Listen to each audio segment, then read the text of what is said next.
వారి ఘనమైన నామంన మీకు వందనాలండి. దేవుని యొక్క ఉన్నతమైనటువంటి కార్యములు ఈ లోకంలో చాలా అద్భుతంగా వివరించబడ్డాయి. మరి ముఖ్యంగా యేసుక్రీస్తు వారి ఆరోహణము చెందినప్పుడు when Jesus Christ was taken the ascension, అంటే ఆరోహణం అంటే ఆయన శిష్యుల దగ్గర నుంచి పరలోకానికి తీసుకుని వెళ్ళబడుతున్నప్పుడు దేవునికి ఆత్మ ద్వారా ఆ సమయంలో ఆయన పైకి వెళ్ళుట, ఆ యొక్క సంఘటనే ఆరోహణము.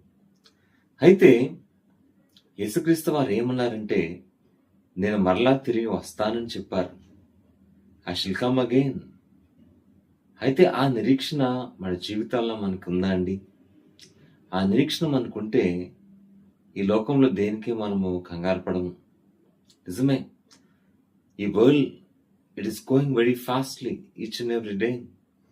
All the things are happening rapidly. అనేకమైన సంఘటనలు, అనేకమైన విషయాలు ఈ లోకంలో చాలా త్వరగా జరుగుతూ ఉన్నాయి. అయితే దేవునిలో ఉన్న మనము ఆయన కొరకు నిరీక్షణ కలిగి ఉండాలి. ఆయన మన జీవితాల్లో కార్యాలు చేస్తారు అనే విశ్వాసం మనకు ఉండాలి. ఎందుకంటే చాలా మంది లోకంలో అన్ని ఫాస్ట్గా అయిపోతున్నాయి కాబట్టి నాకు దేవుని విషయాలు కూడా ఫాస్ట్గా అయిపోవాలి అని కోరుకుంటే అది ఎలా సాధ్యము? అందుకని దేవుని యొక్క విషయాలు, దేవుని కార్యాలు ఆయన సమయాల్లో జరుగుతాయి. So let us not be disappointed, rather B hopeful in our Lord. కాబట్టి ఆరోహణమైన గొప్ప దేవుడు మరలా తిరిగి వస్తారు, మనందరికీ శాశ్వతమైన రాజ్యాన్ని అనుగ్రహిస్తారు.